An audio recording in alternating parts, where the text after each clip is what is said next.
Su Alteza Serenísima, como a futuro se le conocería, el general Antonio López de Santa Anna, se rebeló contra el emperador Agustín de Iturbide con el Plan de Veracruz. Es una falsedad o un mito o un dato apócrifo de la historia creer que Santa Anna fue el que publicó el Plan de Casamata, aunque se le adjudica el Plan de Casamata que se publica en febrero de 1824. Santa Anna solamente se adhiere al Plan de Casamata de 1824, cuando él ya estaba en franca rebeldía contra el imperio de Iturbide por haber proclamado el Plan de Veracruz de 1823. Pero ¿por qué se rebela Santa Anna contra Iturbide si hacía poco más de 2 años, en 1821, específicamente en marzo de 1821, Santa Anna había adjurado de todo aquello que había sido durante toda su vida un jefe realista, había abandonado una carrera donde estaba teniendo grandes logros en el ejército, auspiciado por un importante mariscal español, don José García Dávila, y dejando atrás todo aquello que había logrado como realista, se había unido al ejército trigarante y había reconocido a Iturbide como su líder máximo. Sin duda los motivos de Santa Anna permanecerán ocultos a lo largo de la historia. A los que estudiamos la historia y la difundimos, y a los profesionales historiadores que se han encargado de transcribir los textos históricos, pueden presentar 1001 teorías, 1001 ideas, hipótesis de lo que Santa Anna quiso dar a entender con su Plan de Veracruz, que fue el padre de la República, que fue esto, que fue el otro, pero una de las causas principales por las cuales Santa Anna desconoce a Iturbide es claramente porque Santa Anna veía en Iturbide a un enemigo que jamás le iba a permitir escalar en la escala tanto militar como social y de gobierno. Iturbide había desairado en diferentes ocasiones a Santa Anna,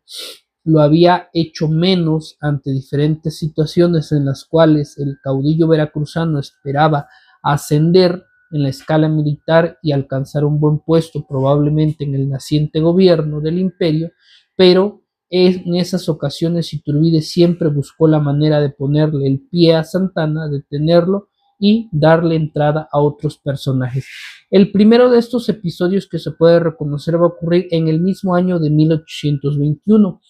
Después de que Santa Anna ha adjurado de ser un realista y ha aceptado el Plan de Iguala,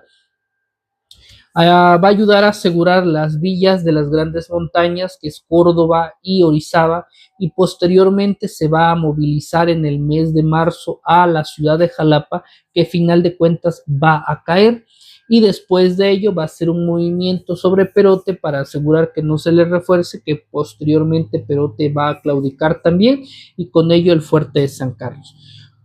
Santa Anna, ante ello, se había convertido en la figura más importante en el estado de Veracruz en cuanto a la dirigencia de la trigarancia en las tierras costeras. Guadalupe Victoria ya se había trasladado a San Juan del Río para entrevistarse con Iturbide, y José Joaquín de Herrera, otra de las figuras importantes de la trigarancia, ya se encontraba en Puebla junto con Nicolás Bravo combatiendo a los realistas que quedaban.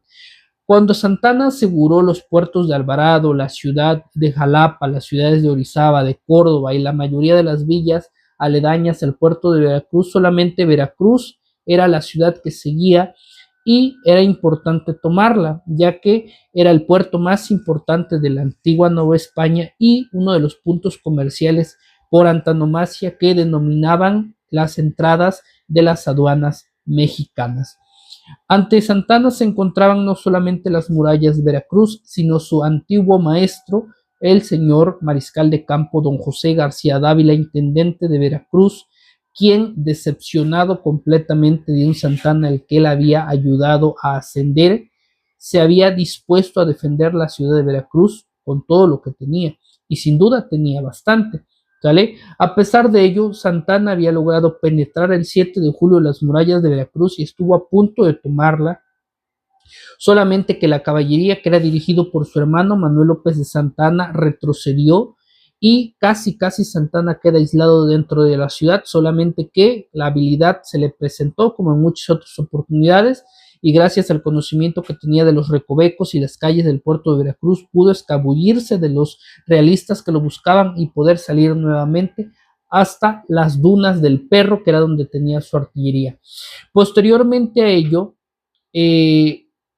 llega don Juan de Donojú, se firman los tratados de Córdoba el 24 de agosto de 1821, la Ciudad de México recibe a la Trigarancia el 27 de septiembre, ese mismo día se proclama la independencia de México y al día siguiente se firma el acta de independencia, pero Veracruz seguía siendo ocupada por don José García Dávila, que no reconocía lo firmado por Juan de Donojú y seguía proclamando la plaza como parte del gobierno de Fernando VII y obviamente de España. Santana nuevamente intenta tomar la ciudad amurallada, pero la situación se le sigue presentando bastante difícil porque obviamente Veracruz era en ese entonces una de las ciudades mejores defendidas, era una de las pocas ciudades amuralladas que había en México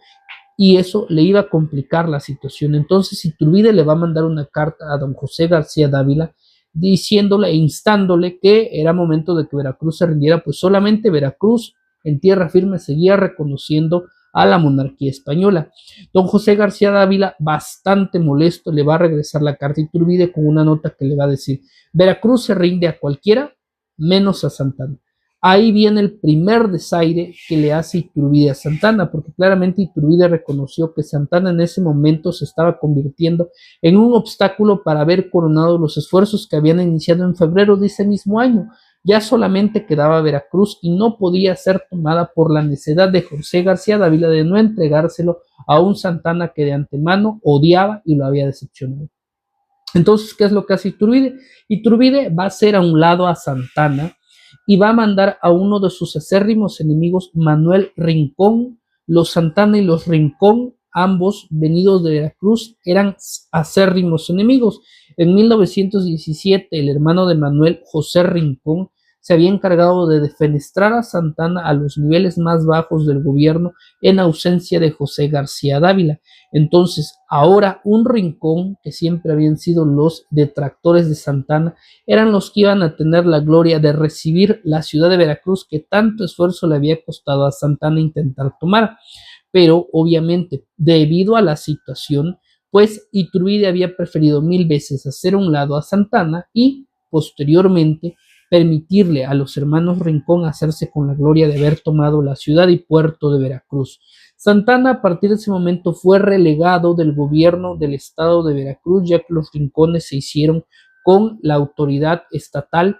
y viendo que no iba a conseguir nada con sus enemigos y que probablemente lo iban a volver a defenestrar como hacía 4 años antes, pues decidió buscar suerte en nada más y nada menos que la Ciudad de México, que en ese entonces era un bullidero imperial, pero no en cualquier lugar, sino precisamente en la corte imperial de Iturbide. ¿Y cómo lo iba a lograr? Bueno, pues haciéndole el romántico a la hermana de Iturbide, la princesa Josefa. Cabe destacar que la princesa Josefa de Iturbide ya era una señora mayor para Santana, que por aquel entonces apenas iba a alcanzar los 30 años, tenía poco más de 28 años, 27, 28 años, mientras que la señorita Iturbide ya rondaba por ahí de los 40, casi pegándole a los 50. Pero a pesar de todo, cuando Iturbide, Agustín de Iturbide, ya emperador, se entera de que Santana le anda haciendo ahí al amor a su hermana y anda intentando congraciarse con ella para poder convertirse en un príncipe consorte de la casa imperial, obviamente va a llamarle la atención al hermano y le va a decir: con quien quieras, nuevamente menos con Santana. Nuevamente Santana se va a ver defenestrado de la posibilidad de alcanzar el poder imperial con la familia imperial y va a regresar a Veracruz. Para su suerte, por ahí los Rincón habían abandonado el puesto de gobernador y él había obtenido el puesto de vicegobernador y se había hecho por ahí con el poder en el estado. Invita en 1823, a Iturbide, lo va a invitar a que visite la ciudad de las Flores, Jalapa, y cuando Iturbide llega, pues a quien reciben los jalapeños con flores va a ser a Santana, no al emperador. Santana va a llegar con un caballo blanco, va a llegar con un séquito, va a ser recibido con aplausos, va a ser recibido con salvas, va a ser recibido probablemente hasta con flores. E Iturbide, al ver esto, pronuncia una frase que se va a convertir en el detonante de la rebelión de 1823 del Plan de Veracruz. Iturbide, al verlo, dice: este pillo aquí es emperador, y lo que hace posteriormente es nuevamente le arranca el poder a Santana, lo defenestra del poder público y del poder militar y lo insta a presentarse en la Ciudad de México. Pero Santana ya estaba bastante harto de los desaires que le estaba presentando Iturbide, y a partir de ese momento va a comenzar a fraguar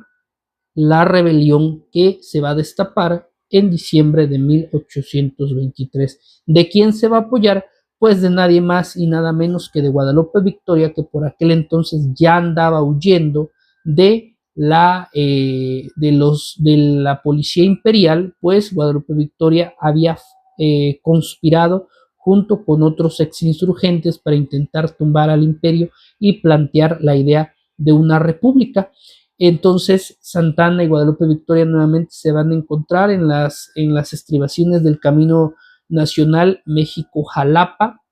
y van a planear la rebelión conjunta. Don Guadalupe Victoria se va a hacer fuerte en Puente Nacional, en una zona que él ya bastante conocía, ya que había hecho la guerra de independencia en esa zona, y Santana se va a refugiar en las murallas de Veracruz. Hasta ahí el ejército imperial lo va a acercar. Primero el general José María Calderón, después el general Antonio Echavarría, que era para ese entonces prometido de la hija de Iturbide, y Echavarría se va a dar cuenta que Iturbide se está ganando muchos enemigos porque acaba de eliminar al Congreso Constituyente del Imperio y había ido en contra directamente de lo que se había pactado en el Plan de Iguala, que que el Imperio Mexicano se iba a constituir como un imperio, pero con características constituyentes, y entonces va a ser José Antonio Echavarría, el futuro yerno de Iturbide, el que va a proclamar el Plan de Casamata, el Plan de Casamata de febrero de 1824. Cuando Santana se entera de que Echavarría ha proclamado el Plan de Casamata, entonces pacta con Echavarría y se adhiere al Plan de Casamata. Lamentablemente, la historia, y debido a obviamente las características de Santana y de lo que fue su biografía a lo largo de todas las décadas en las que vivió, va a obliterar a la figura de Antonio Echavarría como autor del Plan de Casamata, y él se va a levantar sobre la figura de este personaje, que en años posteriores va a ser desterrado de México porque va a participar en la conspiración del padre Arenas para intentar restablecer el iturbidismo en México, porque cabe destacar que la República se proclamaba en el Plan de Veracruz de 1823, no en el Plan de Casamata de 1824. El Plan de Casamata de 1824 establecía que se le pedía al emperador que restableciera el Congreso Constituyente que Iturbide había disuelto, pero que se respetaran las vidas del emperador y de la familia. Lamentablemente se ha distorsionado esta parte de la historia, se le ha dado el papel de republicanismo al Plan de Casamata cuando le corresponde al Plan de Veracruz. Y como vuelvo a decir nuevamente, es Santana el que oblitera y se come a la figura de José Antonio Echavarría. Sin duda esos tres desaires van a contar mucho para que Santana se rebelara contra el emperador y a la larga él se autoproclamara con el paso del tiempo el padre de la República Mexicana. Nada más y nada menos que nuestro seductor de la patria, o como Ramón F. Iturbe le diría en su libro, nuestro dictador resplandeciente.